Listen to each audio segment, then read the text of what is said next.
Information is everywhere, yet almost never noticed. It moves silently through cables beneath oceans, through invisible radio waves crossing cities, and through electrical patterns inside tiny chips no larger than a fingernail. Every message sent, every memory stored, every image captured depends on it. Information flows so constantly through modern life that it becomes easy to mistake it for something abstract, almost imaginary. And yet, information is never abstract. It has limits. It obeys physical laws. It can be measured, compressed, lost, protected, and transformed. Every signal must compete with noise. Every storage system must contend with entropy. Every attempt to preserve meaning across distance or time must confront uncertainty. Long before computers existed, the universe was already processing information. Light carried it across space. Matter stored it in structure. Energy transformed it from one form into another. Even randomness, which appears empty of meaning, turns out to be deeply connected to how information behaves. Understanding information requires setting aside everyday intuition. Information is not the same as knowledge, meaning, or understanding. In science, information is something quieter and more precise. It is the reduction of uncertainty, the shape of possibility becoming narrower, the difference between what could be and what is. Tonight's journey explores that invisible structure, not through complicated mathematics or technical language, but through the physical reality that makes information possible at all. From signals traveling through noisy channels, to the compression of patterns, to the surprising connection between information and the laws of thermodynamics. Because once information is seen clearly, it begins to appear everywhere, woven into communication, computation, biology, and even the structure of the universe itself. Hello, and welcome to Quiet Science. If calm explorations of how reality works help make the evening a little quieter, consider liking the video and subscribing to the channel. And share in the comments where you're listening from tonight, whether surrounded by screens carrying streams of information or somewhere peaceful where the only signals are the quiet ones already present in the world around you. A message is a strangely delicate thing. It can be carried by a voice across a room and still arrive changed. It can be scratched into stone and survive for centuries, yet become unreadable when the language around it disappears. It can be whispered, shouted, sung, carved, printed, or tapped out in the dark. In ordinary life, a message feels like meaning, a thought carefully wrapped and delivered. But even before anyone tried to study information scientifically, everyday experience already hinted at a quieter truth. A message is also a physical event. It has to travel through air, through water, through wood, through paper, through bodies, through time, and every step it takes invites the world to interfere. Even the simplest human signal has to fight its way through distance and confusion. A shout weakens as it spreads. A voice competes with wind, echoes, and other voices. A written note depends on ink, light, eyes, and a reader who shares the same symbols and assumptions. Communication has always had two problems at once. The first is meaning, what is being said and why it matters. The second is survival, whether the message arrives at all, and whether it arrives in a form that can still be recognized as the same message. The survival problem is older than technology. Imagine a hillside at night with two distant points of fire. A single flame might mean nothing, but a flame that appears, vanishes, then appears again with a steady rhythm becomes a signal, a pattern that stands out against ordinary darkness. A drum beat across a valley works the same way. The sound does not need to be loud forever. It needs to be structured, so the listener can separate it from the constant noise of wind, insects, and water.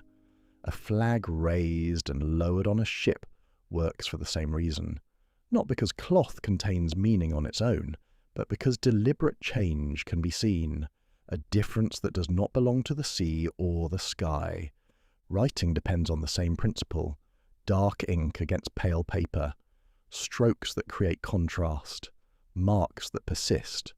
The message survives because it remains distinguishable from stains, scratches, and random smudges. In every case, communication is a kind of engineering, even if no one calls it that. It is the art of making a signal stand out, of giving a pattern enough strength and structure to resist the world's habit of turning things into confusion.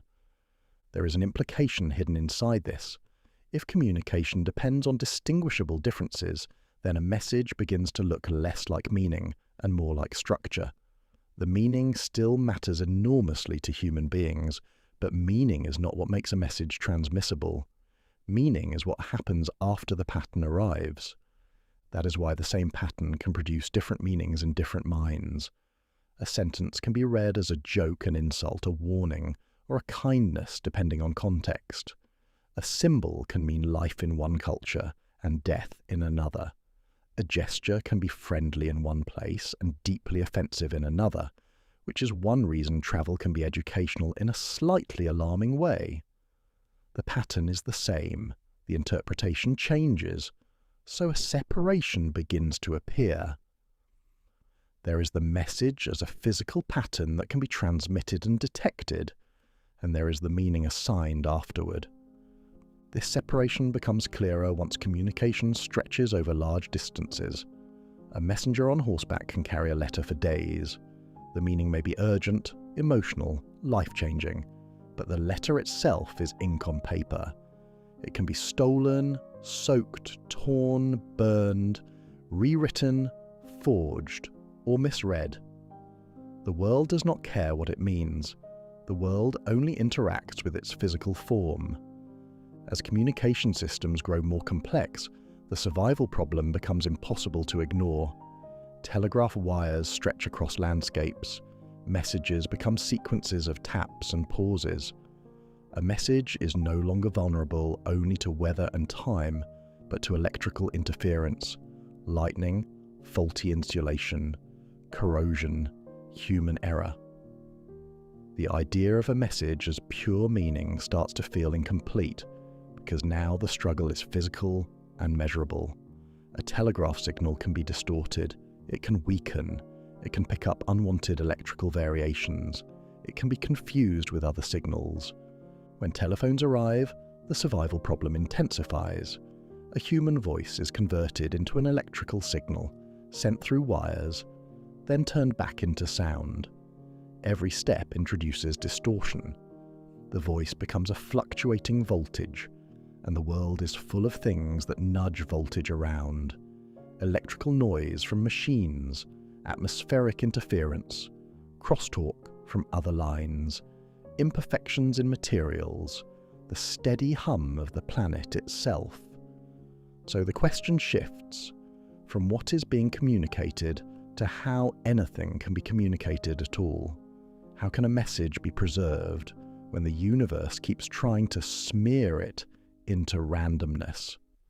By the middle of the 20th century, that question becomes urgent enough to demand more than clever tricks and practical experience. It demands a theory that can predict, quantify, and guide. This is where an extraordinary moment happens. In the late 1940s at Bell Telephone Laboratories, an American mathematician and engineer named Claude Shannon begins to formalize the problem of communication. Bell Labs at the time is not simply an office building with telephones. It is one of the most important industrial research institutions in the world. Engineers and scientists there work on switching systems, signal transmission, and the expanding infrastructure of long-distance communication. The telephone network is becoming a massive, delicate machine stretched across a continent. The challenge is not poetic, it is practical. How can more calls be carried over the same lines? How can signals be made clearer? How can interference be managed? How can communication be made efficient without losing reliability? Claude Shannon approaches this with a calmness that feels almost unnerving. Instead of focusing on what messages mean, he treats a message as something that can be analysed without caring about its content. Not because meaning is unimportant in human life, but because meaning is not what the telephone system struggles with. The system struggles with noise, distortion, and limited capacity. So, Shannon does something radical. He defines information in a way that ignores meaning completely. In his 1948 paper, titled A Mathematical Theory of Communication, Shannon builds a model of communication that is almost minimal. There is a source that produces messages. There is a transmitter that turns the messages into a signal suited for the channel. There is the channel itself, which carries the signal and introduces noise. There is a receiver that reconstructs the signal into a message. And there is a destination where the message is used. This framework is so simple it can describe nearly everything. A person speaking across a room, a radio broadcast, a telegram, a computer file being sent across the internet. What matters is not the meaning of the message, but the fact that the message is one choice among many possible messages the source could have produced. This idea is the heart of Shannon information theory. Information is tied to uncertainty. If a source could produce many different messages and the receiver does not know which one will arrive, there is uncertainty. When a message arrives, uncertainty shrinks. That reduction of uncertainty is what Shannon calls information. This can feel strange at first, because it suggests a message can contain information even if it is meaningless. A random string of letters might be nonsense to a human, but if it was one of many possible strings, receiving it still reduces uncertainty. It still conveys information in the technical sense. In Shannon's view, information is not about significance, it is about distinguishability. How many possible messages could have been sent, how likely each message is, and how much uncertainty is removed when one particular message is received. This is why probability becomes the language of information theory. If a message is very predictable, it carries less information because it does not reduce uncertainty by much. It confirms what was already expected. If a message is rare and surprising, it carries more information because it rules out a larger portion of what might have been true. A gentle, everyday example makes this clearer. If someone always texts the same phrase at the same time each evening, receiving it might barely change expectations. It is routine confirmation. But if a text arrives that is unexpected and changes what is believed about the evening, the informational content is higher. Not because the words are more meaningful, but because the message was less probable and therefore more surprising in the statistical sense. Shannon then takes another step that turns the idea into an engineering tool. If information is about uncertainty, can it be measured precisely, like distance or time? To do that, he needs a unit, a standard amount of informational difference. This is where the bit enters the story. A bit, short for binary digit, is the amount of information associated with a choice between two equally likely alternatives. Two possibilities, heads or tails, yes or no, 0 or 1. This sounds simple, but it becomes a conceptual hinge. With it, information becomes countable. If a source produces messages with two equally likely outcomes, each message contains one bit of information. If a source produces 4 equally likely outcomes, each message contains 2 bits of information, because 2 binary choices can distinguish 4 possibilities. If a source produces 8 equally likely outcomes, each message contains 3 bits of information. Each additional bit doubles the number of possible messages that can be distinguished. This doubling is not decoration. It becomes the foundation of digital communication and modern computing. Once information is measured in bits, a communication channel can be described by how many bits per second it can carry reliably. A storage device can be described by how many bits it can hold. A compression method can be described by how many bits it saves, on average, for a given type of message. And noise can be described as the enemy of distinguishability, because noise makes different messages harder to tell apart. Noise does not care about meaning. It blurs patterns. It introduces ambiguity. It expands uncertainty again. Shannon's work makes it possible to talk about communication with calm precision. How much uncertainty does a channel introduce? How many bits can be sent before errors become unavoidable? How close can a system approach perfect reliability, given its noise and its limitations? These questions can be answered quantitatively, which is one reason information theory becomes a quiet pillar holding up the modern world. It also explains, in a surprisingly comforting way, why digital systems are often so resilient. Two distinct states are easier to separate reliably than many states. A switch can be on or off. A voltage can be treated as high or low.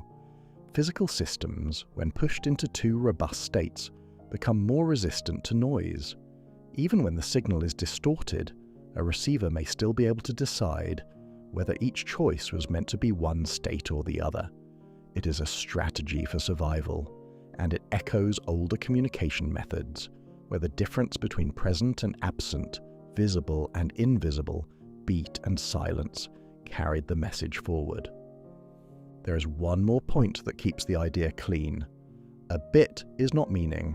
A bit is not truth. A bit is not importance. A bit is a measure of how many alternatives have been ruled out.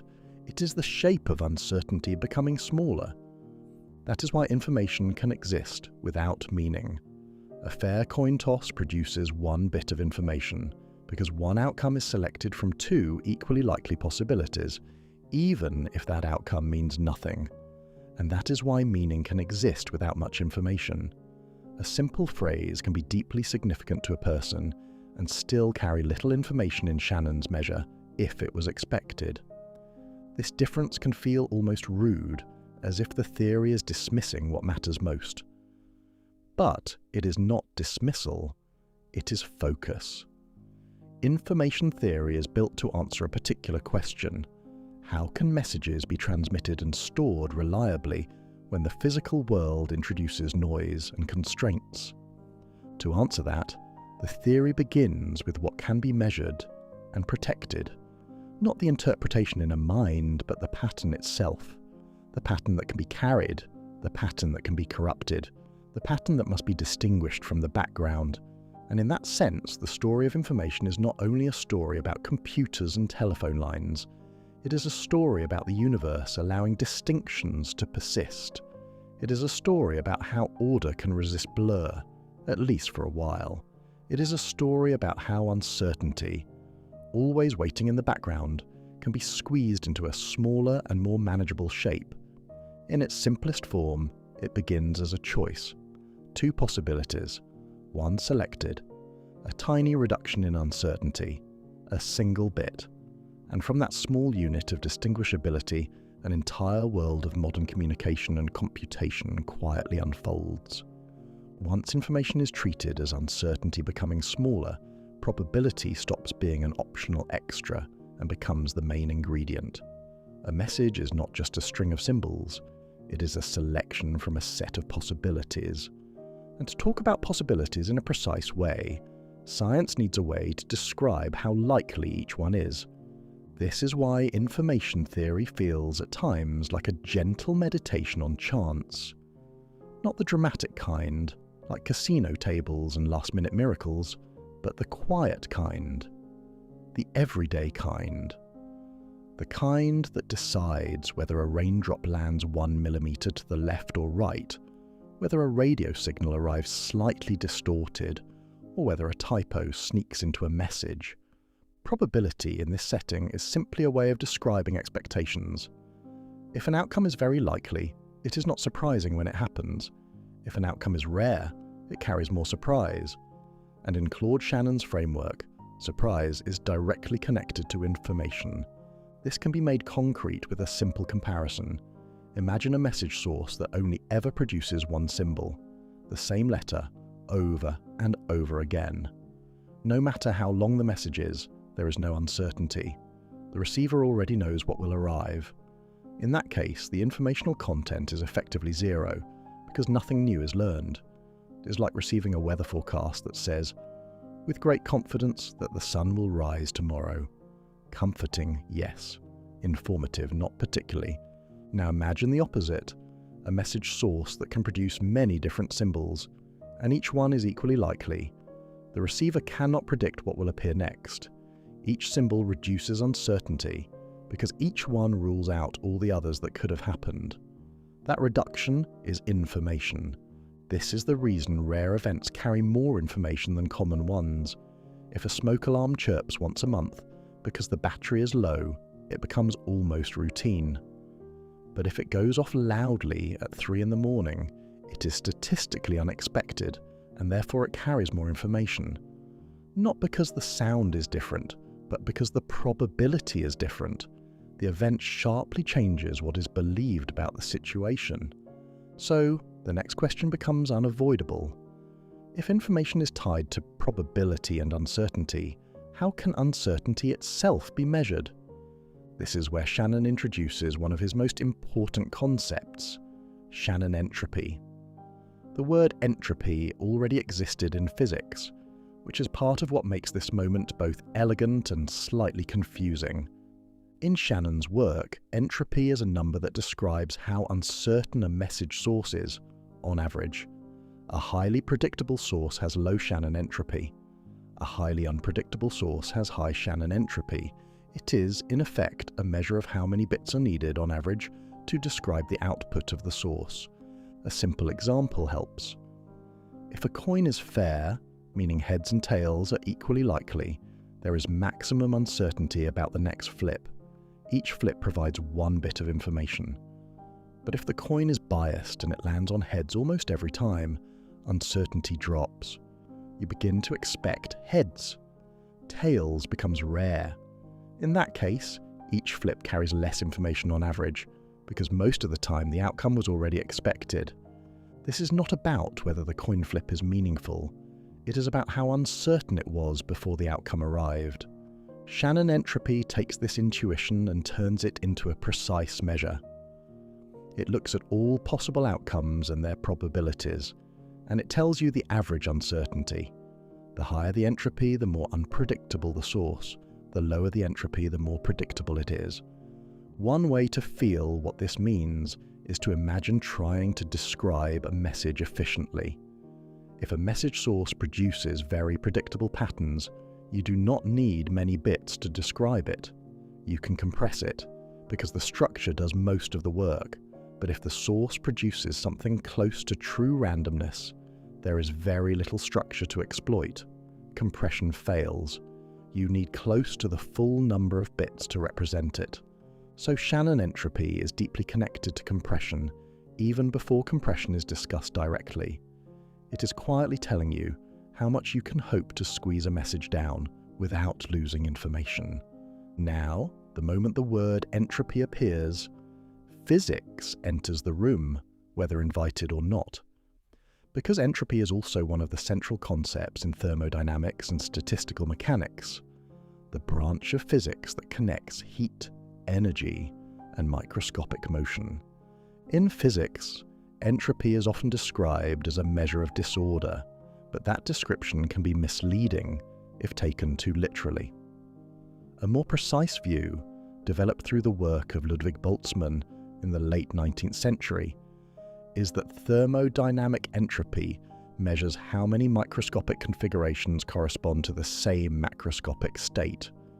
In simpler terms, it is a measure of hidden possibilities. A gas in a box might look uniform from the outside, but inside the molecules can be arranged in an enormous number of different ways, while still producing the same overall pressure and temperature. The more microscopic arrangements are possible, the higher the entropy. Boltzmann's statistical view of entropy is deeply connected to probability. In fact, it is essentially probability wearing a lab coat.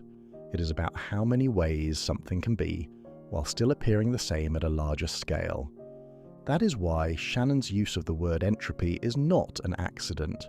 Shannon entropy and thermodynamic entropy are mathematically related because they both measure uncertainty across many possible states.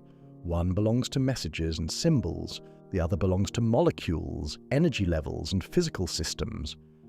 But both are about the same underlying idea: how much you do not know, given what you can observe. This connection can feel almost eerie at first. It suggests that information is not just an engineering concept. It is linked to the way the universe handles possibilities. And here is the key point. In both cases, entropy increases when systems become harder to predict. when more possibilities become compatible with what is observed. For communication, noise increases uncertainty, which increases Shannon entropy of what the receiver thinks the message might be. For physical systems, processes like mixing, diffusion, and heat flow tend to spread energy and matter into more possible microscopic arrangements, raising thermodynamic entropy. In both cases, the world drifts towards states where there are more hidden possibilities, more ways for the details to be arranged, while producing the same broad outcome. This is why stirring milk into coffee feels like a one-way process. Once the milk is thoroughly mixed, it is technically possible for every molecule to wander back into its original place, recreating the initial separation. But the number of microscopic arrangements that look like mixed coffee is vastly larger than the number that look like neat separation. So the mixed state is overwhelmingly more probable. The universe does not forbid unmixed coffee. It just makes it so unlikely that waiting for it would be a terrible use of an afternoon. This is also why the everyday world seems to have a direction in time. Broken things do not spontaneously reassemble. Heat flows from hot objects to cold ones. Perfume spreads through a room rather than gathering itself back into the bottle. These processes are tied to the statistical behavior of large numbers of particles and the way thermodynamic entropy tends to increase. And now, the bridge back to information becomes clearer. When a physical system's entropy increases, information about its precise microstate becomes effectively inaccessible. The details are still there in principle, but they are dispersed among so many possibilities that recovering them becomes impractical. So entropy can be seen as a kind of spreading out of distinguishability, a loss of sharpness, a rise in uncertainty, and that brings the story neatly back to communication, because the same idea plays out in messages. Noise, distortion, and interference spread out what the receiver thinks the signal might have been. Distinguishability weakens. Uncertainty rises. In the language of Shannon, entropy climbs. This is why information theory feels almost like a science of clarity. It studies what it takes to keep distinctions alive, to prevent a message from dissolving into ambiguity. It also introduces a subtle and humbling idea. Much of what is called information is not a thing sitting in a box. It is a relationship between what is possible and what is known. If nothing is uncertain, there is no information to gain. If everything is uncertain, then every observation becomes valuable, but also harder to preserve.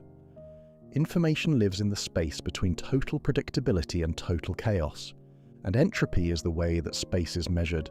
Shannon entropy tells you in bits how uncertain a message source is. Thermodynamic entropy tells you, in energy per temperature units, how uncertain a physical system's microscopic details are. They are different measures in different domains, but they rhyme in a way that is not coincidental. They both remind you that the world is full of possibilities, and that what is experienced as order often depends on narrowing those possibilities into something distinguishable. And if that sounds slightly philosophical, it is because it is. Information theory was born from telephone engineering, but it quickly became a lens through which many branches of science began to look at reality.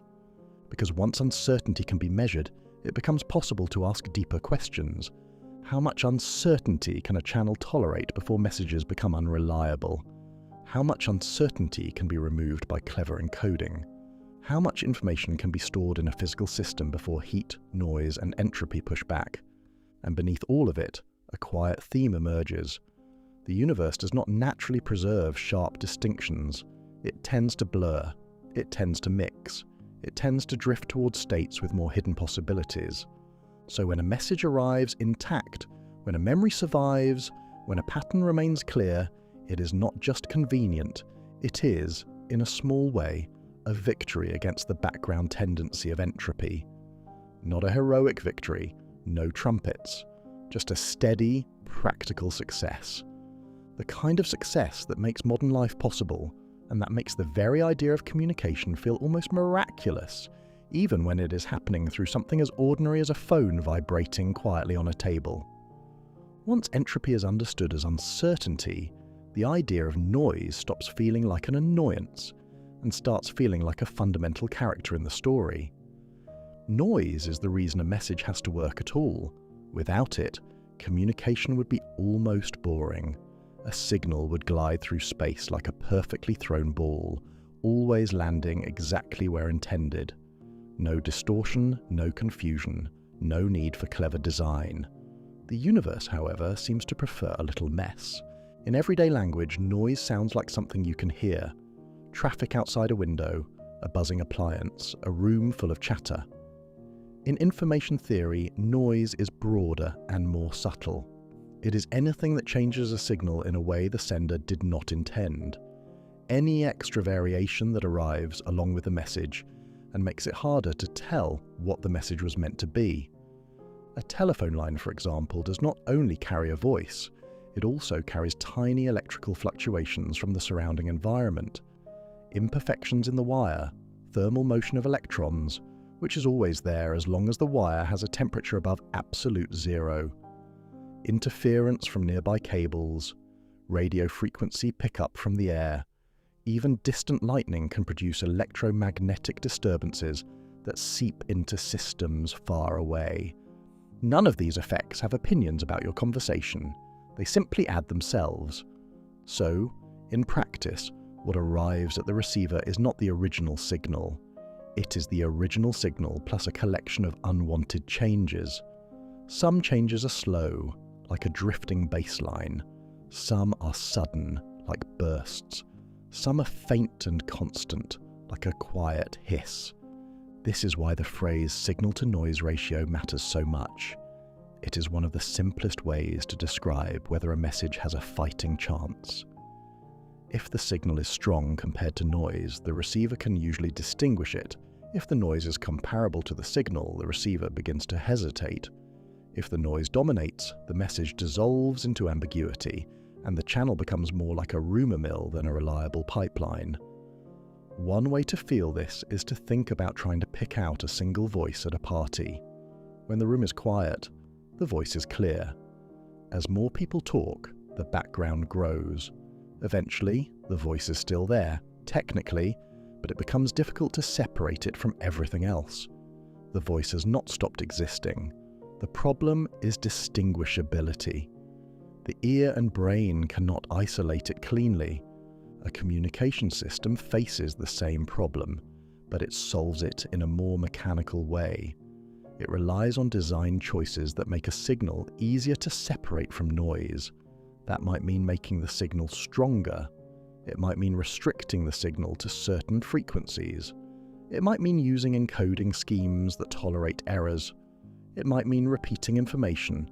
It might mean adding redundancy in clever ways so the receiver can correct what noise has damaged. Noise also forces a deeper insight. Communication is never just about sending a message. It is about sending a message through a world that is actively trying to smear it. This is why the word channel is so important in information theory. A channel is not just a pipe, it is an environment with constraints. It has limited capacity. It introduces distortion. It transforms the signal. It pushes back. A radio channel, for instance, is not an empty lane in the air. It is a crowded space filled with other transmissions, reflections off buildings and hills, absorption in the atmosphere, and random fluctuations from natural sources. Even when a receiver tunes into one station, the signal is not traveling along one clean path. It can bounce, interfere with itself, and arrive in multiple delayed copies, a phenomenon known as multi-path propagation. The receiver gets a messy blend and must reconstruct the intended message. The same is true in more modern settings. Wi-Fi signals in a home compete with microwaves, walls, and neighbouring routers.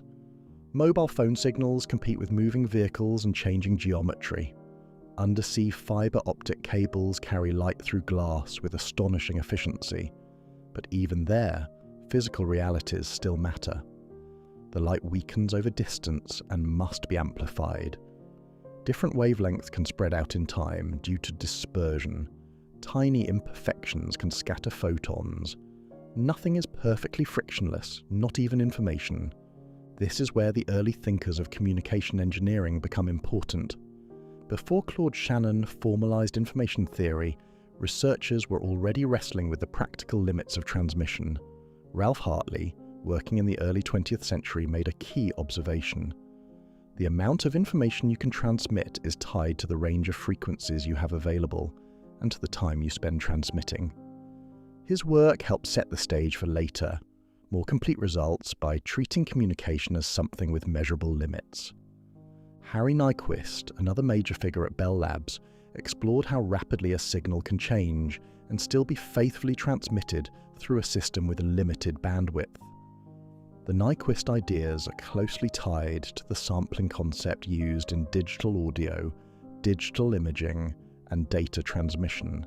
The point is not to bury the listener in technicalities, but to show a recurring theme.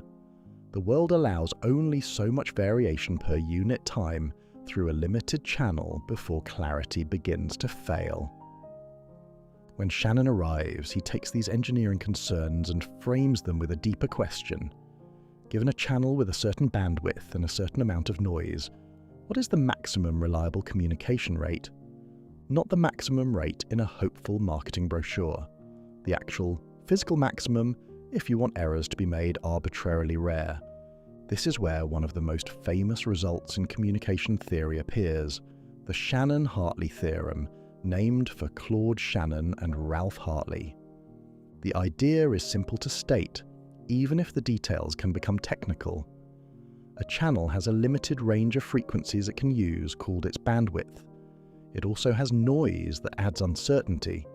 Together, these determine a ceiling, called channel capacity, which is the maximum rate at which information can be transmitted, with arbitrarily low error, assuming optimal encoding. The stunning part is not that there is a limit. The stunning part is that the limit can be expressed cleanly, and that real engineering can approach it surprisingly closely. Because the equation is widely known in symbolic form, it is worth saying it out loud carefully, in the most voice-friendly way possible, without symbols. The channel capacity in bits per second equals the bandwidth in hertz, multiplied by the base 2 logarithm of 1, plus the signal power divided by the noise power. That sentence is the Shannon-Hartley theorem in spoken English.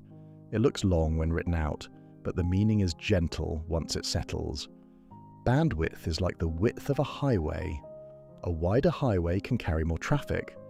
Signal power compared to noise power is like how visible the cars are through fog. If the fog is thick, cars need headlights and careful spacing.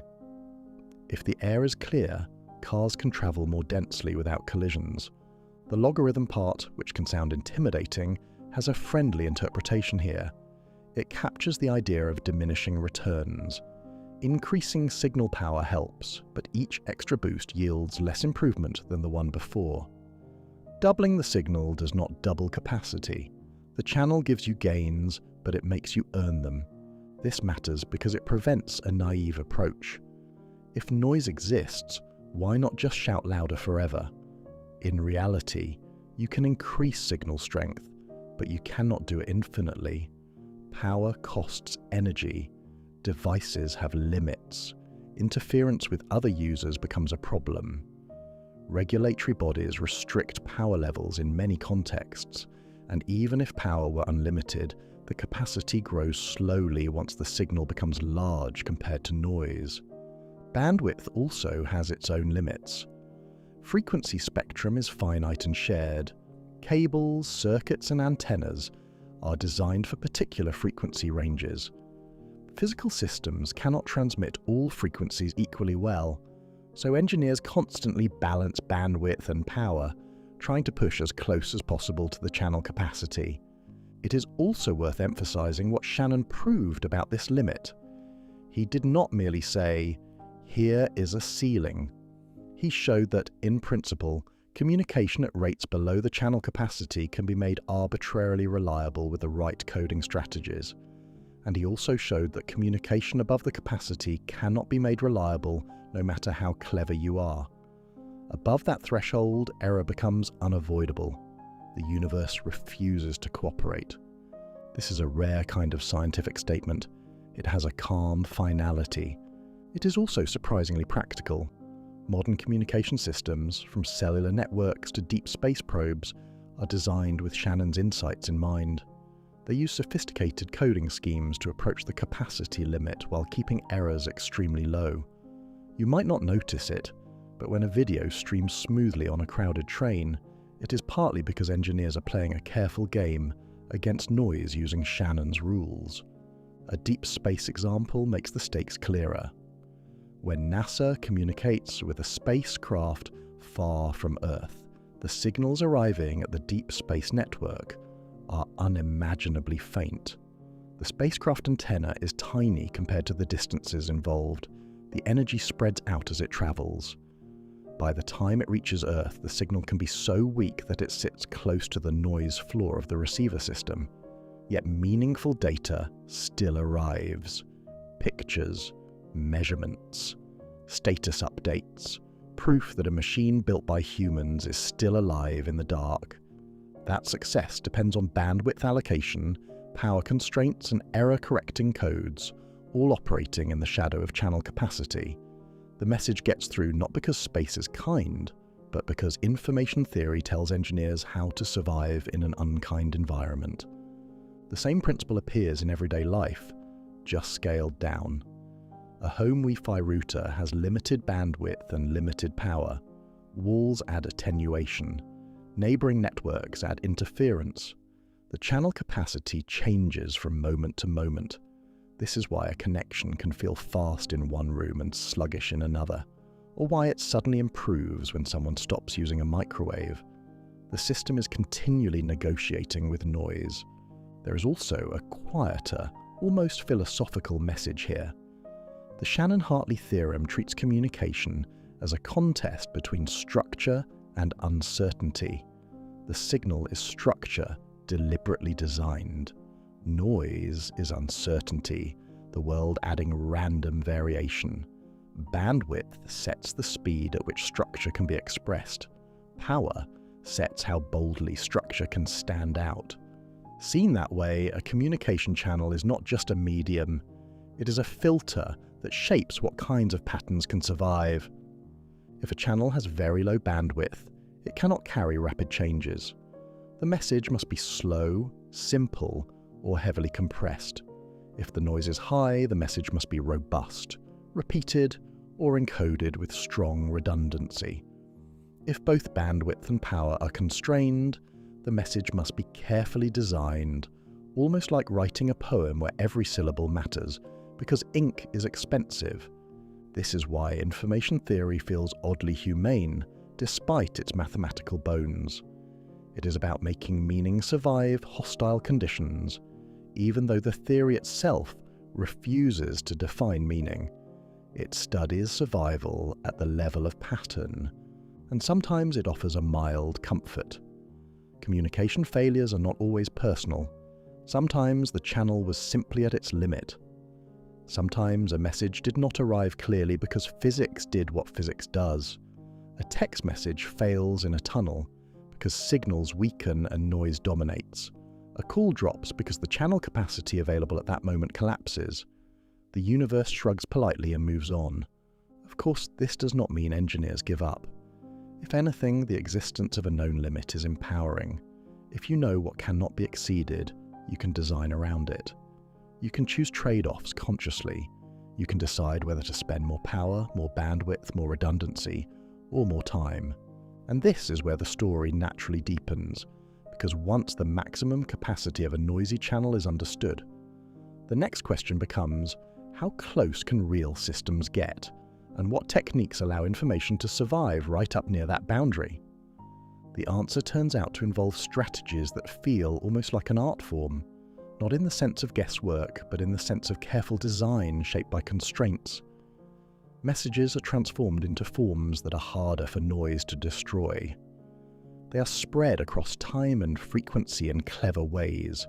They are given structured redundancy so that even if parts are damaged, the receiver can infer what was meant. In the calm language of information theory, this is called coding. In the more dramatic language of everyday life, it is called making sure the message gets through. And it all begins with the same quiet recognition. The world is noisy. Signals are fragile, there are limits. Yet within those limits, astonishing things are possible. A whisper can cross oceans. A photograph can be sent through the air. A probe can speak from the edge of the solar system. All of it depends on the delicate balance between signal and noise, and on the hard ceiling set by channel capacity. The universe does not allow perfect clarity without cost, but it does allow clarity if you are willing to pay in bandwidth, in power, in redundancy, or in patience. And that, in its own understated way, is a remarkably generous deal. When a channel has noise, the obvious impulse is to fight it by making the signal stronger. Louder, brighter, more power. That helps up to a point, but it is rarely the whole solution. The more elegant approach is to accept that errors will happen, then design the message so that errors can be detected and corrected after the fact. This is one of the quiet miracles of modern communication. A message can be damaged, yet still arrive intact, because the receiver can figure out what was most likely sent. The basic trick is redundancy. Not redundancy in the sense of wasting time repeating the same phrase over and over, like a nervous person leaving a voicemail, but redundancy in a structured way. Extra information is added so the receiver can check consistency. If something does not match, the receiver can locate the error and often repair it. In information theory, this is the realm of error detection and error correction. It is also one of the reasons digital systems feel so dependable, even when the physical world is not. A simple example makes the idea intuitive. Imagine sending a short number to someone, but you add an extra digit at the end that is calculated from the rest. This extra digit does not add meaning to the message, but it gives the receiver a way to notice if the message changed. Many everyday systems use variations of this idea, including credit card numbers, barcodes, and identification codes. The extra pieces are not there to be read aloud at dinner. They are there so machines can notice mistakes. One of the key figures here is Richard Hamming, who worked at Bell Telephone Laboratories in the mid-20th century. Hamming had a practical frustration. Early computers were unreliable, and errors in punch card input or memory could ruin long calculations. He wanted a method that would not only detect errors but correct them automatically. This led to Hamming codes, a family of error-correcting codes that add carefully chosen parity information. The word parity can be said simply. It means checking whether a group of bits contains an even or odd count of ones. By placing parity checks across overlapping groups, the receiver can identify which specific bit likely flipped and repair it. The beauty of Hamming's approach is that it does not require guessing blindly. It uses structure. The redundancy is designed so that different possible errors produce different patterns of inconsistency. The receiver reads the inconsistencies like clues, then corrects the most likely culprit. This idea scales up. Modern systems use more advanced coding methods, such as Reed-Solomon codes, developed by Irving Reed and Gustav Solomon in the late 1950s. Reed-Solomon codes became famous because they are good at correcting burst errors, where many consecutive bits are corrupted together. That kind of error happens in real life when scratches appear on a compact disc, or when a brief interference event disrupts a transmission. Reed-Solomon codes were used in compact discs, digital television, and deep space communication. NASA's spacecraft have relied on error correction to send data across distances where signals are so weak that noise is always lurking. The data arrives with mistakes, and the codes quietly repair those mistakes before the pictures reach human eyes. There are also modern coding families like turbo codes and low-density parity check codes. These were developed later in the late 20th century, and they allow communication systems to operate very close to Shannon's channel capacity. In other words, they help engineers squeeze astonishing reliability out of channels that, on paper, seem barely usable. The high-level principle is simple. Errors are not an occasional embarrassment. They are an expected feature of the universe. Error correction is how communication adapts. This is also where the idea of trade-offs becomes very clear. Redundancy costs something. If extra bits are added to protect the message, fewer bits are left for the message itself. Reliability increases, but efficiency drops. So every system has to balance how much error protection it needs. A video streaming service can tolerate a small amount of error, because a slightly corrupted frame is often not catastrophic. The human eye can forgive a brief glitch, but a spacecraft sending scientific measurements might need much stronger error protection, because a single flipped bit could turn an important reading into nonsense, and there is no easy way to ask the spacecraft to repeat the whole mission. So, communication becomes a negotiation with noise, and redundancy is one of the main currencies used in that negotiation. Once messages can be protected, another question appears. If some messages are predictable and structured, can they be made smaller without losing information? This is where compression enters, and it can feel almost magical the first time it becomes intuitive. A large message can sometimes be represented by a shorter one, not because information is being destroyed, but because the original message contained patterns that can be described more efficiently. Compression is, at its heart, pattern exploitation. If a message is highly repetitive, you do not need to store every repeated part separately. You can store the pattern and the count. If the message has predictable structure, you can store a compact description of that structure and reconstruct it later. A gentle example is written text. In English, certain letters and letter combinations are much more common than others. The letter E appears frequently. The combination TH is common. The combination QZ is rare. Because of this, a clever encoding scheme can assign shorter bit sequences to common symbols and longer bit sequences to rare ones, reducing the average length of the message. One of the classic methods here is Huffman coding, developed by David Huffman in the early 1950s. Huffman coding builds an efficient prefix code based on symbol frequencies. Prefix code means that no encoded symbol is the beginning of another encoded symbol, which prevents ambiguity during decoding. The result is a compression method that is provably optimal among a certain class of codes, given known symbol probabilities. This is the link back to Shannon entropy. Shannon entropy sets the theoretical lower bound for average bits per symbol needed to represent a source without losing information. Huffman coding is a practical method that can approach that bound when symbol probabilities are known.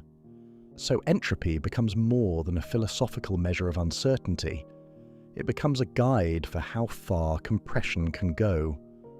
A message with low entropy is predictable and compressible. A message with high entropy is unpredictable and resistant to compression. This leads to a slightly counterintuitive point. A message that looks messy, like random noise, can be rich in Shannon information because it is unpredictable. But it is not necessarily useful. Shannon's theory does not measure meaning. It measures uncertainty reduction. A purely random message is maximally surprising, but it also lacks compressible structure and typically lacks semantic value to a human. This is where many people first feel the split between information and meaning very strongly. A perfectly random sequence can carry a high number of bits, yet it does not tell a story. It is full of information in the technical sense and empty of meaning in the everyday sense. Both statements can be true at the same time without contradiction. Compression also comes in two broad flavors. Lossless compression preserves the exact original message. When it is decompressed, every bit returns exactly as it was. This is essential for text files, computer programs, scientific data, and anything where a single bit change can matter. Lossy compression, on the other hand, intentionally discards some information in order to save much more space. This can work when the goal is not perfect reconstruction, but perceptual fidelity. Audio formats like MP3 and many image formats use lossy compression by removing details that human perception is less sensitive to. This is not Shannon information theory in its pure form, because it involves models of human senses, but it is still, at a deeper level, a game of structure, redundancy, and what can be removed without consequence. Now, once compression becomes familiar, a new mystery arrives. Some messages simply refuse to be compressed. No matter how clever the method, they remain stubbornly the same size. This is where the idea of randomness and incompressibility becomes central, and it leads into another branch of information thinking called algorithmic information theory. The key figure here is Andrei Kolmogorov, a Soviet mathematician whose work in the 1960s helped define a new way to talk about the information content of a specific object, not just an average over many messages. This concept is known as Kolmogorov complexity. Kolmogorov complexity asks a deceptively simple question. What is the length of the shortest computer program that can produce a given string as output? If a string is highly structured, the shortest program can be quite small. For example, a string that repeats a simple pattern can be generated by a short instruction like repeat this block many times. The output may be long, but the description can be compact. If a string is truly random, there is no shorter description than the string itself. The shortest program is essentially print this exact string.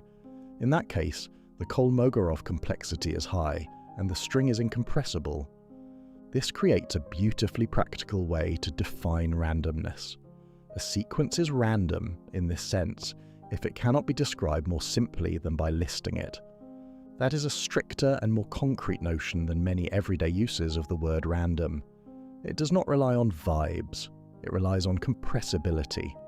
This also explains why random-looking data often defeats compression algorithms. Compression works by finding patterns. If no patterns exist, there is nothing to exploit. High Shannon entropy tends to go hand in hand with poor compressibility, though the details can be subtle. It is also worth noting that there are different kinds of randomness.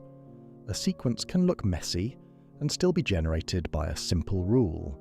Fractals, for instance, can produce complex patterns from small equations, though those equations are not needed here. The point is that appearance can mislead. Something can look irregular but still have a compact description. Algorithmic information theory is trying to get beneath appearance and ask whether there is an underlying shortcut. This leads to a slightly unsettling but very useful thought. The data humans encounter in the world often contains structure, because the world itself has structure. Physical laws constrain what can happen. Biological evolution builds patterns. Languages develop repeating forms. Human behavior has habits. Even weather systems, while chaotic, follow physical constraints and produce statistical regularities. Because of that, much of the information that matters in daily life is compressible. It contains patterns. It has redundancy. It has structure that can be summarized and predicted, at least partially. True randomness, in the strong, incompressible sense, is rarer in nature than it appears. Randomness often comes from very specific sources such as thermal noise, radioactive decay, or quantum measurement outcomes. Even then, there is ongoing scientific work in quantum information theory and experimental physics about how to generate and certify genuine randomness. Research groups at institutions like the National Institute of Standards and Technology in the United States have worked on randomness generation and testing, partly because secure cryptography depends on unpredictability. Cryptography is a place where randomness becomes not just interesting but essential. Many encryption systems rely on secret keys. If a key can be guessed because it has patterns, security collapses. So modern cryptographic practice depends on good random number generation, often drawing on physical noise sources or carefully designed algorithms. When randomness fails, it fails dramatically, which is why security professionals treat it with a kind of wary respect. This connects back to everything that came before. Noise is a problem for communication, but randomness can be a resource for security. Redundancy can protect messages from noise, but redundancy can also create predictable patterns that attackers might exploit if misused. Compression can strip redundancy away, making messages more efficient, but compressed data can be harder to protect against certain kinds of errors. So the themes begin to interlock.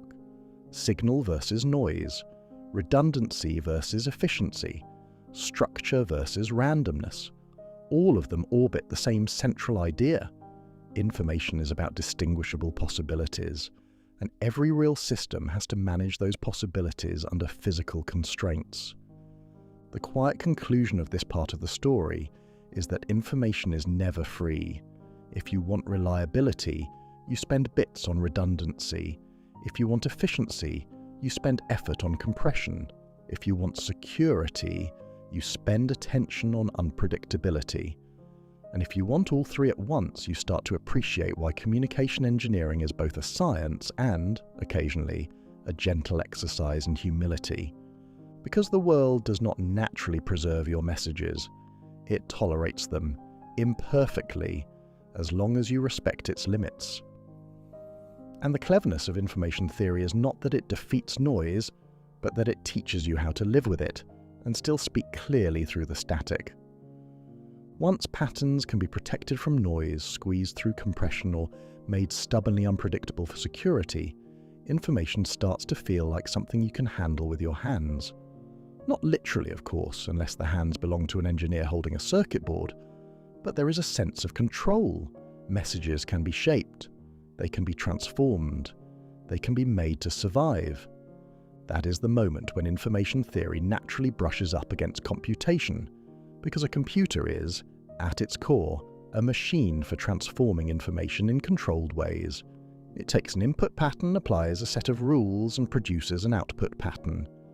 The meaning of the patterns might matter deeply to the human using the machine, but the machine itself is loyal to structure. It follows rules. It moves bits around. This view of computation did not begin with modern laptops. It began as an idea, long before computers were common objects. In the 1930s, Alan Turing introduced what is now called the Turing machine, a deliberately simple abstract model designed to capture what it means for a process to be computable.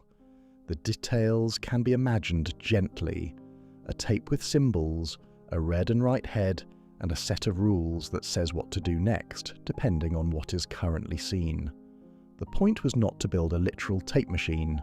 The point was to define the limits of algorithmic procedure itself. A crucial word here is algorithm. An algorithm is a finite, step-by-step procedure that transforms information. It might sort a list, find a shortest path, detect a pattern, compress a message, or correct errors. Whatever the task, the algorithm is the rule set that maps one arrangement of bits into another. Turing's work also connects to a broader mathematical result called the Church-Turing thesis, associated with Alonzo Church and others, which informally proposes that anything that can be computed by an effective procedure can be computed by a Turing machine. It is not a theorem in the strict sense, but it has become one of the guiding principles of theoretical computer science.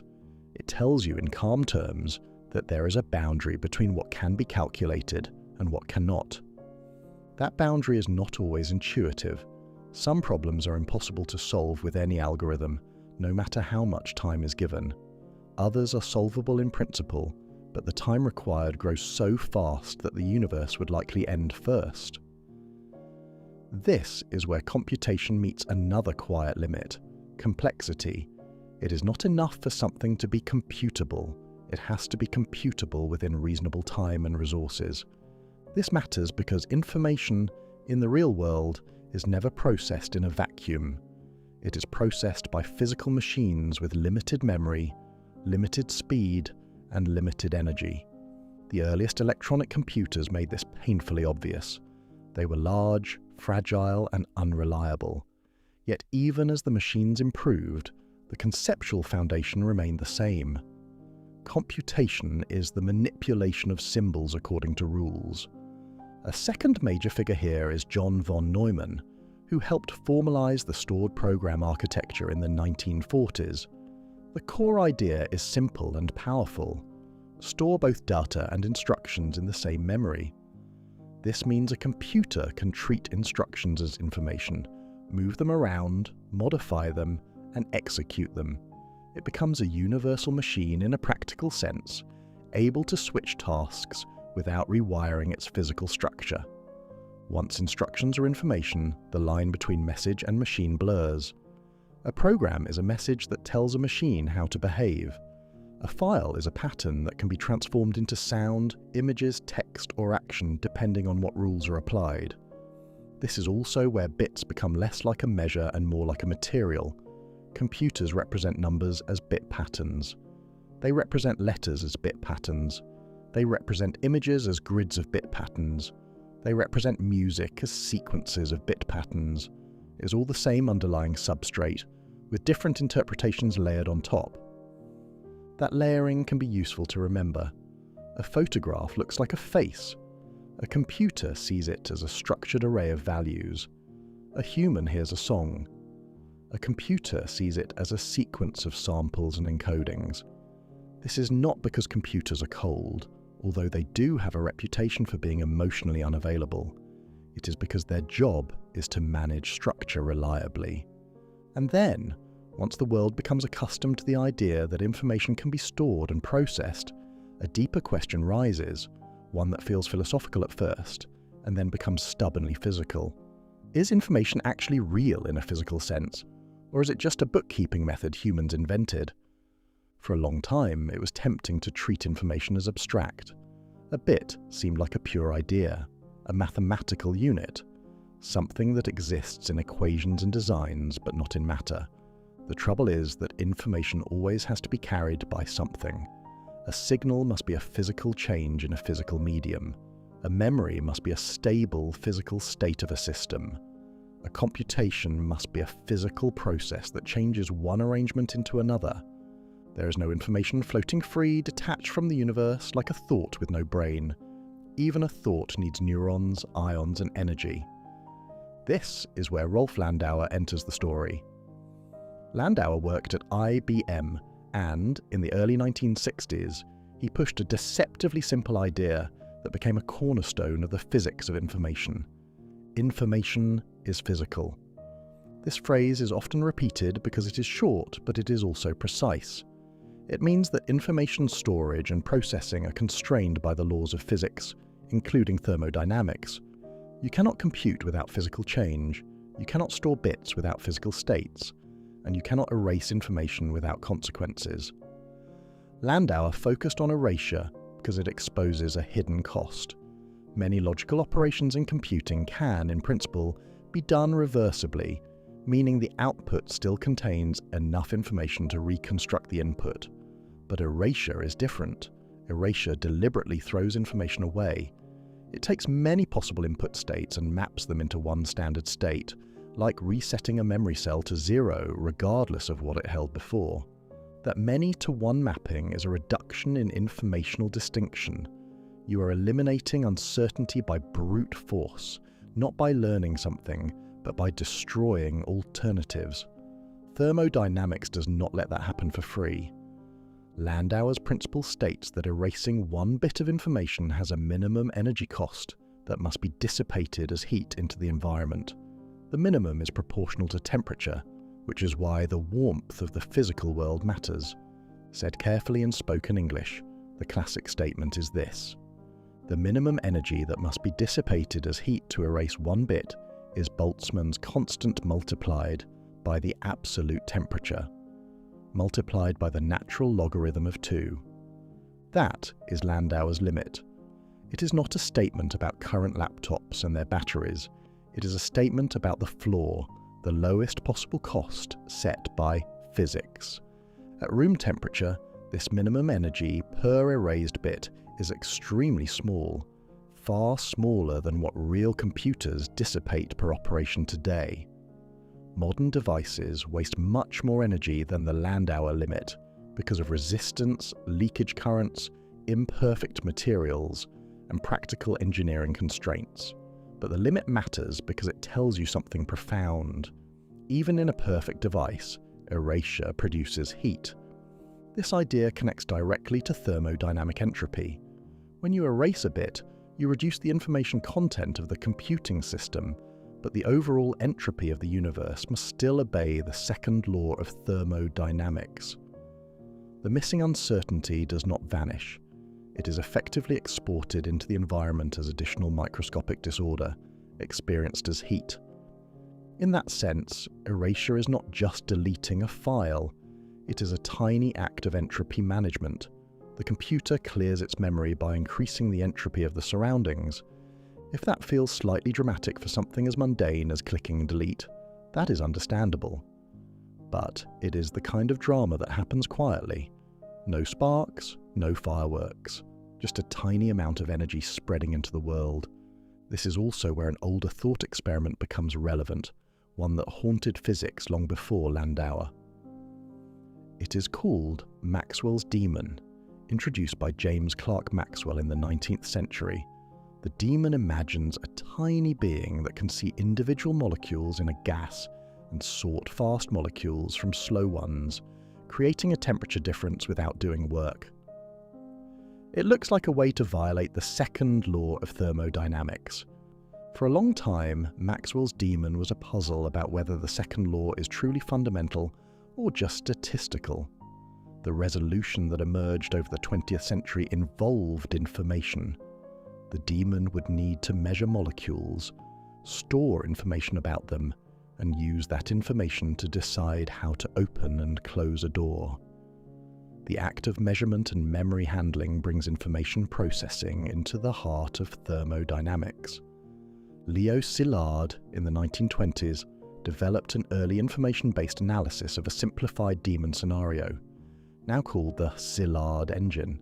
Later work by many physicists connected these ideas more tightly to modern information theory and thermodynamics. Landauer's contribution was to show that even if measurement could be done with arbitrarily little energy in principle, the demon still has a problem. To keep operating cyclically, it must reset its memory.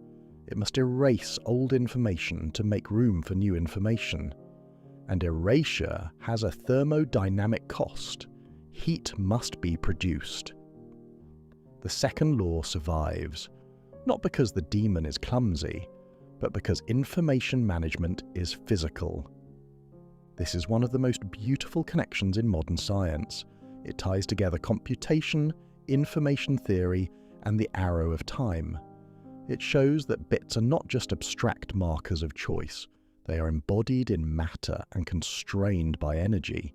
It also quietly reshapes what it means to talk about efficiency in computing. When someone says a computer is efficient, they might mean it runs quickly or uses little battery. Landauer's principle points to a deeper definition. There is a fundamental thermodynamic efficiency to computation, and it depends on how much information is being irreversibly discarded. This is why reversible computing has been explored as a concept, because if operations can be made logically reversible, the theoretical heat cost could be reduced. In practice, reversible computing is extremely challenging to implement at scale, and most real systems are still far from the Landauer limit. But the idea is important because it shows that the physics does not forbid low-energy computation, it forbids low-energy erasure. So, information becomes physical not only because it must be stored in matter, but because manipulating it interacts with thermodynamic entropy. A bit is not a ghost. A bit is a physical distinction that can be created, maintained, transported, transformed, and, when you choose to erase it, paid for with heat. And once that is absorbed, even ordinary computing begins to look slightly different. A memory chip is a landscape of physical states. A processor is a controlled storm of charges moving through carefully engineered pathways. A computation is a choreography of physical events that, at every moment, must respect noise, energy, and thermodynamic constraints. The calmest part of this is that the universe is consistent. It does not make exceptions for clever engineering. It does not allow the deletion of information without accounting. It simply sets the rules and then invites every device, every network, and every mind to operate within them. Which means every message stored, every file compressed, every error corrected, and every bit erased is not just a computational event. It is also a tiny physical event, leaving a faint thermal footprint in the world. Once information is treated as physical, it becomes natural to ask an almost childlike question that turns out to be surprisingly difficult. How much information can be stored, really? Not in a marketing brochure sense, not in the sense of the latest consumer device, but in the sense of the deepest limits set by matter, energy, and space. At first glance, it looks like a simple story of progress. Early computers stored information in punched cards. Then came magnetic tapes, spinning hard drives, and solid-state memory. The same general pattern repeats. Devices shrink. Storage densities rise. What once filled a room ends up in a pocket. The world keeps getting better at holding bits. But physics is always quietly waiting at the edges. No matter how clever a design becomes, a bit has to be embodied in a stable physical state. If that state is too fragile, noise and thermal motion will flip it. If it is too tightly packed, quantum effects and material constraints begin to interfere. If the system is too energetic, it generates heat that must be removed, or the stored states start to wander. Even the simplest memory element is a compromise. It must be stable enough not to drift, distinguishable enough to be read reliably, separable enough from neighbouring elements not to blur together, and it must sit in a device that can survive temperature changes, time and use. This is why the physical limits of information storage are not just about miniaturization. They're about error rates, energy barriers, and the stubborn reality that matter is never perfectly still. In magnetic storage, for example, a bit can be represented by the direction of magnetization in a tiny region of material. One orientation represents one value, the opposite orientation represents the other. As engineers shrink these magnetic domains, they run into a problem sometimes called the superparamagnetic limit. If the magnetic region becomes too small, thermal energy at room temperature can randomly flip the magnetization. The bit becomes unstable. The data becomes a kind of polite suggestion rather than a reliable record. The solution is to use materials with higher magnetic anisotropy, meaning a stronger preference for staying aligned in a certain direction, or to change the recording technology. Over time, industry has used methods such as perpendicular magnetic recording and heat-assisted magnetic recording to push storage densities higher. The details matter less than the principle. When you store a bit, you are building a tiny hill in an energy landscape. Thermal motion is constantly trying to roll the system over the hill. To keep the bit stable, the hill has to be high enough. Solid-state memory, such as flash memory, uses a different physical strategy. It stores charge in floating gate structures or charge trap layers. Reading the bit involves measuring how the stored charge changes the electrical behavior of a transistor. As these devices shrink, they face challenges such as electron tunneling, leakage currents, and interference between neighboring cells. Again, the details vary, but the theme is consistent. When physical structures become small enough, quantum behavior is no longer a distant concept. Electrons do not always stay politely where they are told. Researchers have explored even more extreme approaches, including atomic scale storage. There have been famous demonstrations, including work by IBM researchers, who use scanning tunneling microscopes to position individual atoms on a surface to encode bits. These demonstrations show that matter can be arranged with extraordinary precision, and that information density can be pushed far beyond everyday devices. But demonstrations are not the same as practical storage systems. Stability, error correction, manufacturing, reading and writing speed, and cost all matter. So the question returns, is there a final limit, a hard ceiling? Something that says, regardless of engineering, this is the maximum information that can be packed into a given region. In physics, one of the most striking answers comes from Jakob Bekenstein, a physicist who worked on black hole thermodynamics in the 1970s. Bekenstein proposed what is now called the Bekenstein bound. It is a theoretical limit on how much information can be contained within a finite region of space that has a finite amount of energy. The idea is not that engineers are about to build a black hole hard drive. It is that physics itself seems to limit how much information can be stored in a region before gravity becomes important. Said in careful spoken form, the Bekenstein bound suggests that the maximum information content of a region depends on its total energy and its size, specifically its radius. More energy and a larger region allow more information. But if too much energy is packed into too small a space, the region collapses into a black hole, and the rules of storage shift dramatically. This is where information theory begins to touch cosmology, not as a metaphor, but as an actual physical constraint. A related idea comes from the holographic principle, developed later through the work of physicists such as Gerard T. Hooft and Leonard Susskind. The holographic principle suggests that the maximum amount of information in a volume of space may scale with the area of its boundary rather than the volume itself. In other words, the information content might be limited by surface area. This is deeply counterintuitive, but it emerged from attempts to reconcile black hole entropy with quantum theory and gravity. These are not everyday limits for consumer storage. They are limits that sit at the far edge of theoretical physics. Still, they serve a purpose in this story. They show that information storage is not only an engineering problem, it is constrained by fundamental laws. Seth Lloyd, a physicist at the Massachusetts Institute of Technology, has also written about the computational and informational limits of physical systems, including estimates of how many operations a physical system can perform and how many bits it can store given its energy and size. These estimates are not precise in the way a laboratory measurement is precise, but they help frame the idea that the universe itself has a finite information capacity in any given region. Reality has a budget.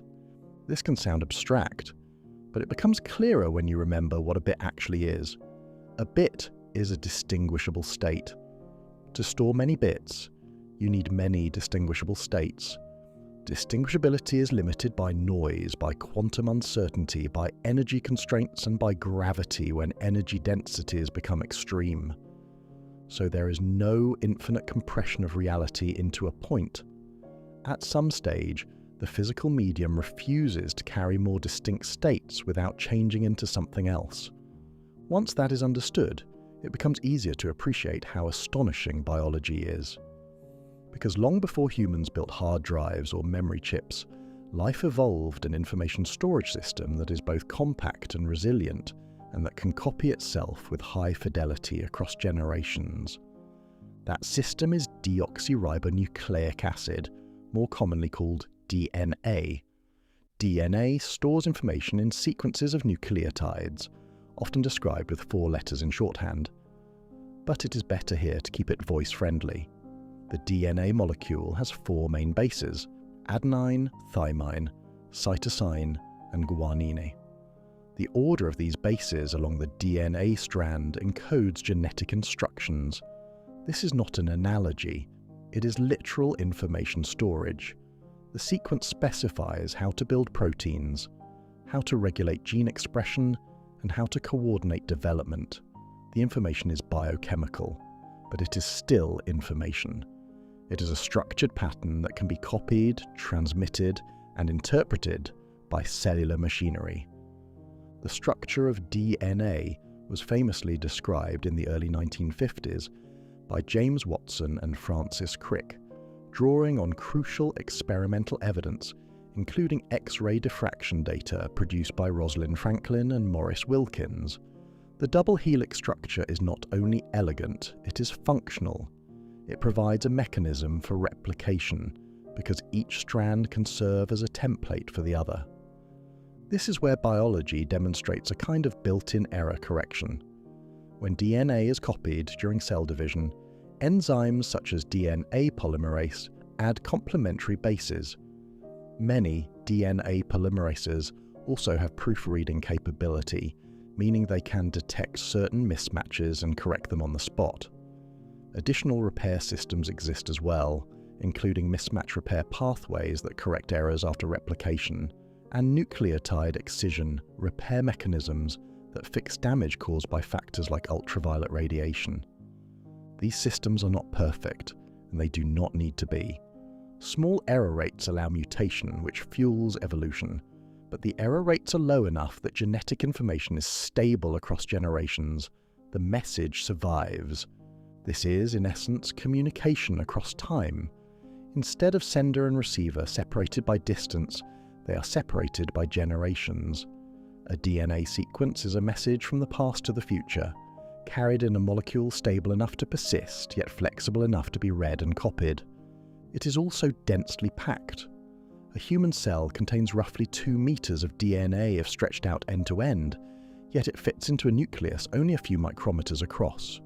It does this through careful packaging, including winding around histone proteins and folding into chromatin structures. Biology is not just storing information, it is managing it spatially. In a human genome, there are on the order of billions of base pairs. That is a vast amount of information, but it is not stored like a computer file. It is stored as a chemical pattern, interpreted by molecular machines.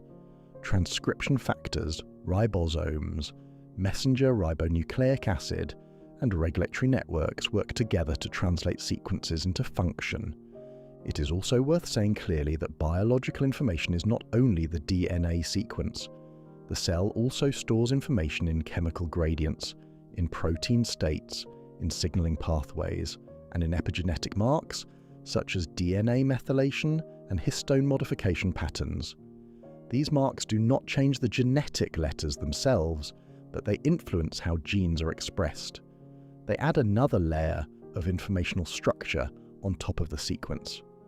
So even within one organism, information is not just stored, it is processed, regulated, and interpreted. Life is, in a very real sense, an information system embedded in chemistry. This brings a quiet symmetry to the story. Human technology stores bits in magnetic orientations, electrical charges, and physical structures. Biology stores information in molecular sequences, folding patterns, and biochemical states. In both cases, the goal is the same: preserve distinguishable states against noise and drift, copy them reliably, use them to guide behavior, and the physical limits apply to both. DNA can be damaged by radiation, it can be broken by chemicals, it can be miscopied. Life survives because it has repair mechanisms, redundancy in population genetics, and a deep history of adaptation. It is error correction, not perfection, that makes biological information durable. So the deeper truth is that information is never separate from the world. It is always carried by something, shaped by constraints, and threatened by entropy. Whether the carrier is a silicon transistor, a magnetic domain, a photon pulse in a fiber optic cable, or a double helix in a cell nucleus, the same principle holds. Information is a pattern that resists the universe's tendency to blur. And when it does resist, whether in a hard drive or in a genome, it becomes one of the most remarkable things matter can do. There is a point where information stops feeling like something stored in devices or molecules, and starts feeling like something the universe itself has an opinion about. That point is a black hole. Not because black holes are mystical, but because they are the most extreme storage systems nature seems willing to build. A black hole forms when a large amount of mass is compressed into a small enough region that gravity overwhelms every other force trying to resist collapse. In general relativity, described by Albert Einstein in the early 20th century, gravity is not a pull through space. It is the curvature of space-time. Mass and energy shape space-time, and objects follow those curves. When the curvature becomes extreme, space-time forms a region from which light cannot escape. The boundary of that region is called the event horizon. The event horizon is not a physical surface you could touch. It is a boundary in space-time. Cross it, and the paths that lead outward no longer exist. The most dramatic part is that this boundary behaves, in a scientific sense, like a point of no return. Information can go in, but under ordinary classical reasoning, nothing comes back out. That classical picture immediately creates a tension with the way physics usually treats information. In quantum mechanics, the evolution of an isolated system is described as unitary, meaning the information about the state is preserved over time. The details can spread out and become hard to access, but they are not destroyed. This is one reason quantum mechanics is often described as reversible at the fundamental level. Now place those two ideas side by side. A black hole seems to swallow information permanently, while quantum mechanics insists information should not vanish. That clash is called the black hole information paradox, and it is one of the most famous unsolved problems in theoretical physics. The paradox became especially sharp in the 1970s, when Stephen Hawking showed that black holes are not perfectly black. They radiate. This radiation is now called Hawking radiation. The mechanism involves quantum field theory in curved space-time, where particle pairs can appear near the event horizon, with one particle escaping and the other falling in. The escaping particle carries energy away, which means the black hole slowly loses mass. Over very long times, a black hole can evaporate. For a stellar mass black hole, the evaporation time is unimaginably long, far longer than the current age of the universe. But the conceptual point is enough. If a black hole evaporates completely, then what happens to the information about everything that fell in? Hawking's original conclusion suggested that the radiation is thermal, meaning it carries energy but not detailed information about what formed the black hole. If true, then when the black hole evaporates, the information would be gone. Not hidden, not scrambled, but destroyed. That would violate the usual rules of quantum mechanics. This is where Jacob Bekenstein returns to the story. Bekenstein had already argued that black holes should have entropy, and that the entropy should be proportional to the area of the event horizon. This was a radical statement because entropy usually scales with volume, not area. Yet black holes seem to be different. Their entropy depended on their surface. When Hawking later calculated black hole temperature and radiation, it supported Bekenstein's insight. Black holes behave like thermodynamic objects. They have temperature, they have entropy, and they follow laws that resemble the laws of thermodynamics. So now, information theory, thermodynamics and gravity are tangled together in one knot. If black hole entropy is real, it suggests that black holes store information, in some sense, on their event horizons. The area scaling hints at the holographic principle later developed through the work of Gerard T. Hooft and Leonard Susskind. The rough idea is that the information content of a region of space might be encoded on its boundary, like a hologram. That boundary encoding would be counterintuitive, but black holes strongly suggest something like it. Over the decades, many physicists have contributed to attempts to resolve the black hole information paradox. The story includes developments in string theory, quantum gravity, and quantum information theory. One especially influential idea is black hole complementarity, associated with physicists such as Leonard Susskind. Complementarity suggests that different observers might describe the same process differently without contradiction, because no single observer can access all the information in a way that violates physical principles. Another major line of progress involves the anti-de Sitter and conformal field theory correspondence, often called the ADS-CFT correspondence, proposed by Juan Maldacena in the late 1990s. This is a precise mathematical relationship between a theory of gravity in a certain kind of space-time and a quantum field theory without gravity on its boundary. It provides strong evidence that gravitational systems can have information-preserving descriptions. More recently, ideas involving quantum entanglement, wormholes, and the so-called Page curve have played a role. Don Page studied how information might emerge from Hawking radiation over time if black hole evaporation is unitary.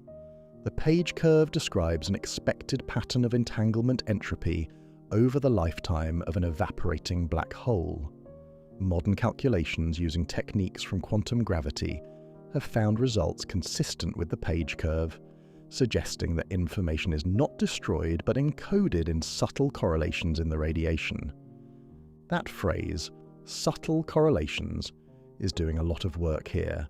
It means the radiation may look thermal if you only measure it crudely, but if you had access to the full quantum state and could analyze it completely, the information might be recoverable in principle.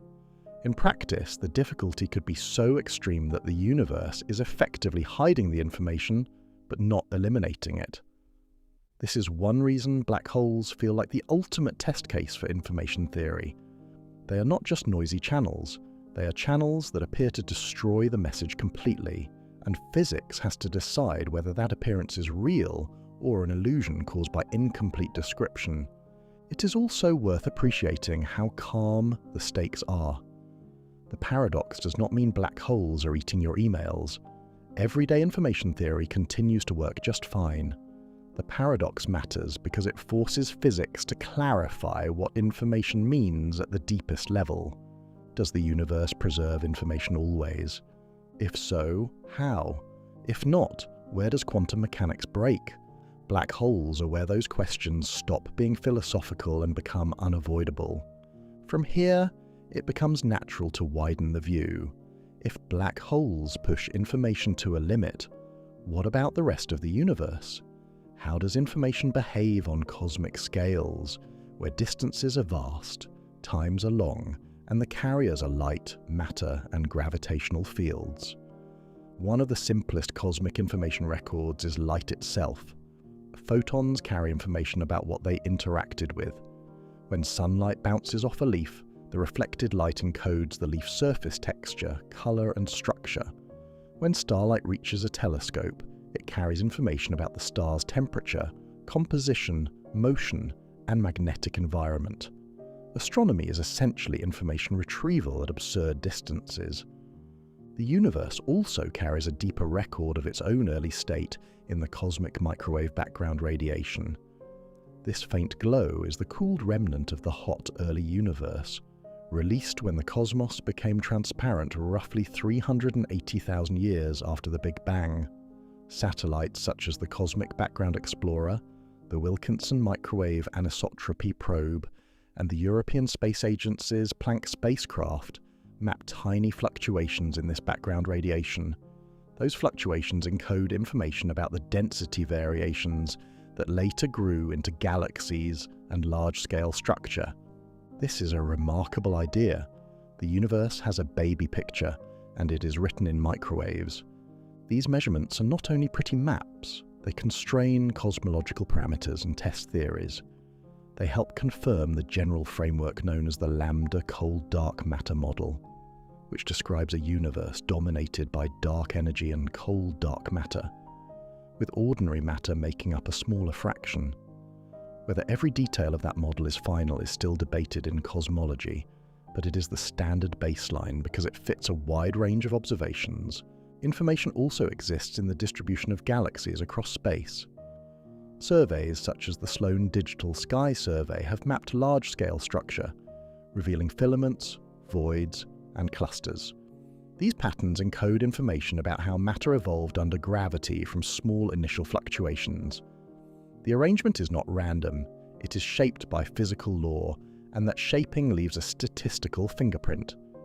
Even more quietly, the universe stores information in the abundances of light elements produced during Big Bang nucleosynthesis.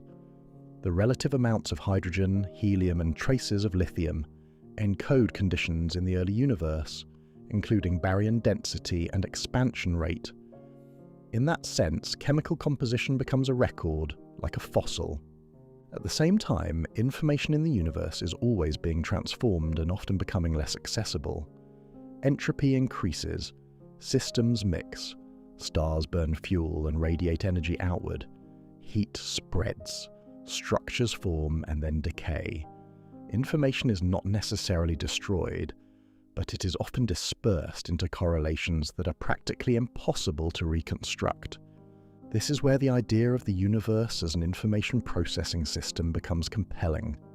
Physicists such as John Wheeler played with the phrase "it from bit," suggesting that physical reality might, at some level, be understood in informational terms. Seth Lloyd explored the idea of the universe as a quantum computer, estimating bounds on how many operations the observable universe could have performed since its beginning, given its energy content and age. The value of these ideas is not that the universe is literally a laptop with a cosmic keyboard. The value is that they encourage a consistent viewpoint. Physical evolution transforms states. Those transformations can be seen as computations. The universe moves from one configuration to another according to physical laws, and in doing so, it processes information. This can be framed in a grounded way. A physical law is, in effect, a rule that maps a present state to a future state. That mapping is a kind of computation. A star takes hydrogen and through nuclear fusion processes turns it into helium, releasing photons and neutrinos. That is a transformation of physical information. A black hole takes matter and energy and rearranges space-time geometry. That is also an information transformation, even if it is the most extreme one.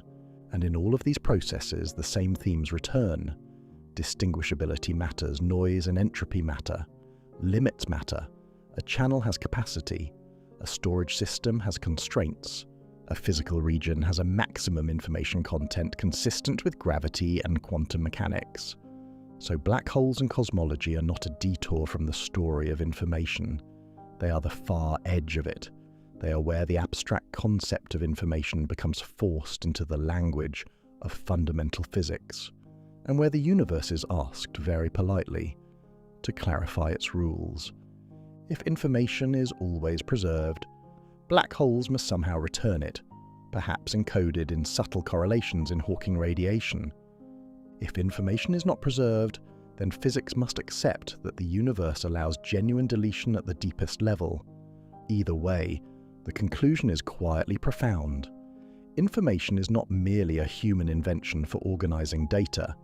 It is a concept that reaches into thermodynamics, quantum mechanics, gravity, and cosmology. It touches the way time seems to flow. It touches the way the universe stores its history. It touches what can and cannot be known. And when you look up at the night sky, it becomes possible to see it not only as a landscape of stars, but as a vast, ongoing exchange of information. Light travelling, matter evolving, patterns forming, entropy rising, and somewhere in the darkness, black holes sitting like silent vaults, forcing physics to decide what it really means to keep a record. After travelling through signals, noise, entropy, compression, computation, biology, and black holes, it becomes tempting to treat information as the deepest substance of reality, a kind of invisible fabric, something that sits underneath matter and energy, quietly telling the universe what it is allowed to do. That temptation is understandable. Information theory is powerful, and the language of bits and uncertainty fits an astonishing range of phenomena. But the last step of the journey is also the most important one for clarity. Information, as defined in the scientific sense, is not the same thing as meaning. It is not the same thing as understanding, and it is not automatically the same thing as truth. Shannon information theory, the framework built by Claude Shannon at Bell Telephone Laboratories in the 1940s, is intentionally indifferent to what a message means. It treats a message as a choice among possible messages, and it measures the reduction of uncertainty when that choice is revealed. That is all. It is a model of communication and storage, not a model of significance. This is why a message can carry many bits of information and still be meaningless to a human. A long random sequence can be highly informative in the technical sense, because it is unpredictable, yet it might not point to anything. It does not have to be about the world, it only has to be one of many possible sequences.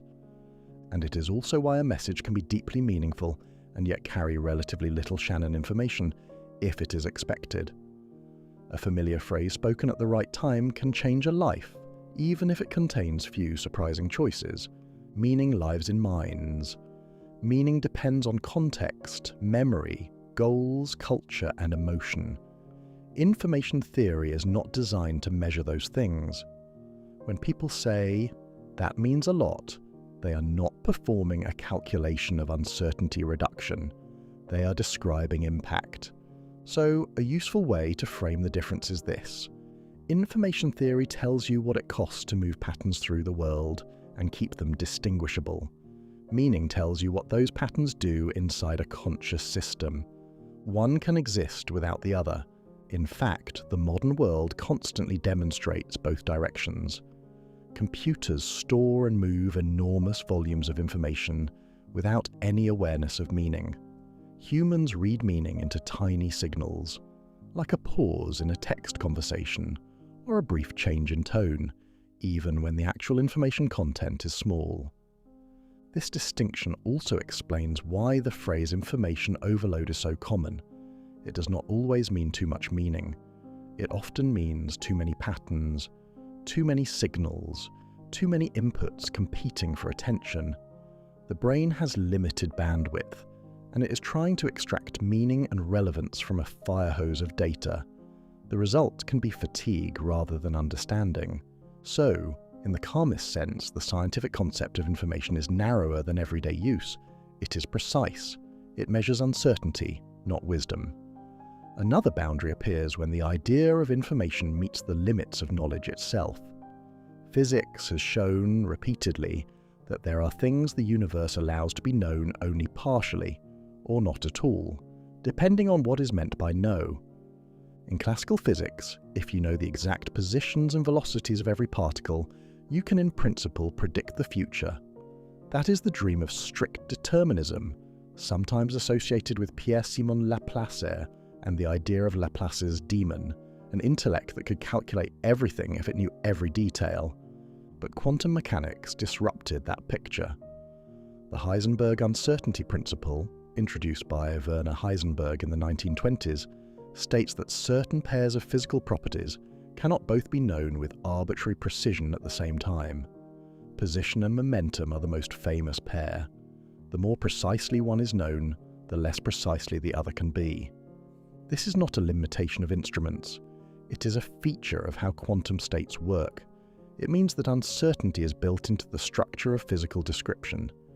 That matters here because information is tied to uncertainty. If uncertainty is fundamental in nature, then information is not just an engineering concept. It is bound up with what reality allows observers to extract. Quantum mechanics also introduces a second set of information constraints that feel almost like rules for polite conversation between particles. One is the no-cloning theorem, which states that an unknown quantum state cannot be copied perfectly. In classical information, copying is easy. You can duplicate a file as many times as you like. In quantum information theory, perfect copying is forbidden for unknown states because it would violate the linear structure of quantum mechanics. Another is the role of quantum entanglement. Entangled systems share correlations that are stronger than anything in classical physics. Yet those correlations cannot be used to send messages faster than light. Relativity still holds. The speed of light remains a limit on communication, even in the presence of entanglement. So, quantum information theory adds new structure. It shows that information is not a single universal substance. Information behaves differently depending on whether it is classical or quantum. It has different rules, different limitations, different possibilities. This is also where measurement becomes a central character. In quantum theory, measuring a system is not like quietly peaking at a value. Measurement is an interaction that can change the state. The information you gain is not free. It is part of the physical process. This theme echoes Landauer's principle and thermodynamics. The universe does not allow observation to be entirely detached. There is also a gentler, more human boundary. Even when information is available in principle, it may not be accessible in practice. A system can preserve information while spreading it into correlations so complex that reconstruction is effectively impossible. This is what happens in many thermodynamic processes. The microscopic state information is still there in theory, but it becomes dispersed among vast numbers of degrees of freedom. That is why scrambled eggs do not unscramble. The information about the initial configuration is not necessarily destroyed, but it is spread into an astronomical number of microscopic details. So one of the most important phrases in modern science is in principle. In principle, information might be preserved. In principle, it might be recoverable. But in practice, the universe is not obligated to make recovery easy. That leads to a calm but slightly unsettling idea. There are limits not only to how much information can be stored or transmitted, but to how much can be meaningfully extracted and used by any real observer. Which brings the story back to its simplest form. Information is a measure of distinguishability, a way of counting how many possibilities are being ruled out when something is observed. A method for describing how patterns survive in the presence of noise. Meaning is what those patterns do in an interpreting system. Knowledge is the stable structure built from meaning across time. And truth in science is what survives contact with evidence, repeated measurement, and the constraints of physical law. When these distinctions are kept clear, information becomes even more beautiful, not less, because it stops being a vague buzzword and becomes a precise tool for seeing how the world holds on to structure. The next calm realization is that information is not only something humans send, it is something nature constantly produces. Every interaction creates correlations.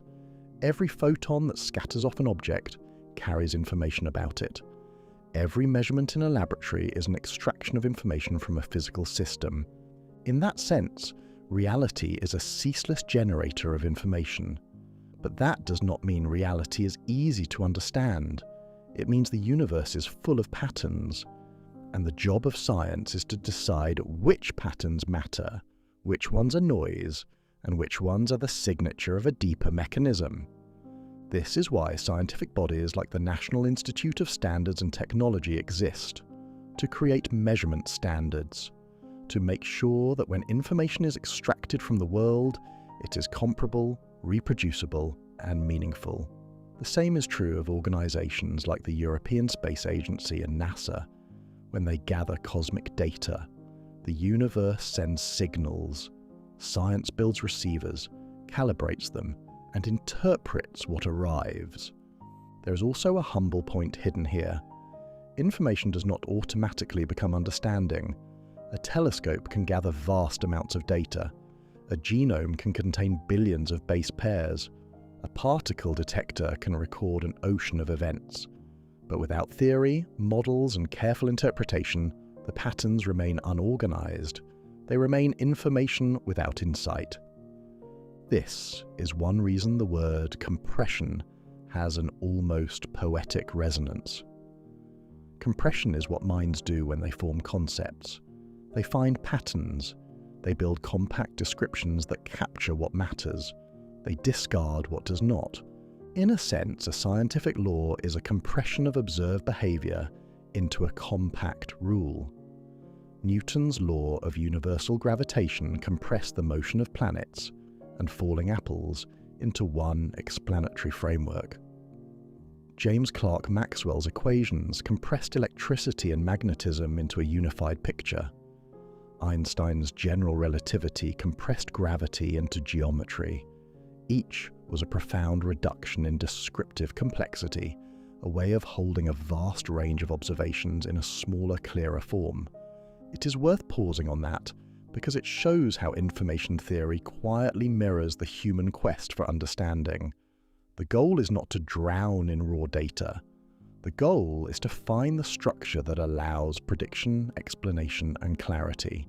And at the deepest level, information theory reminds you that clarity always has an opponent: noise, entropy, the slow spreading of possibilities, the tendency of the universe to blur details unless energy and effort are spent to preserve them. Yet the universe also allows islands of structure to form. Stars ignite, Molecules assemble, life evolves, minds appear, messages cross oceans, telescopes read the faint afterglow of the early universe. Black holes challenge physics to sharpen its definitions. Through it all, information is not just a concept. It is a thread connecting communication, computation, thermodynamics, and the cosmic record.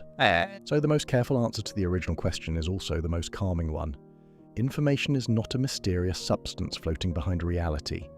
Information is a measurable way of describing how physical systems can hold distinguishable states, how those states can be transmitted, how uncertainty can be reduced, and how patterns can be preserved against the background pressure of noise and entropy. It is the science of what can be told apart, and that, quietly, is what makes everything else possible. Memory, communication, science, even the simple act of recognizing a familiar face in a crowd. The world offers countless possibilities. Information is what narrows them. If the day has been busy and the mind feels full, it can be reassuring to remember that information is not meant to be held all at once. It is meant to be shaped, reduced, and made usable. That is what compression is. That is what understanding is, and in the end, perhaps the most peaceful thought is that the universe is not silent. It is always sending signals. Not all are meant for us, and not all are easy to decode, but they are there. Patterns traveling through space and time, leaving traces, forming records, and reminding you that even in a noisy world, distinguishable things can persist. Hello, and welcome to Quiet Science.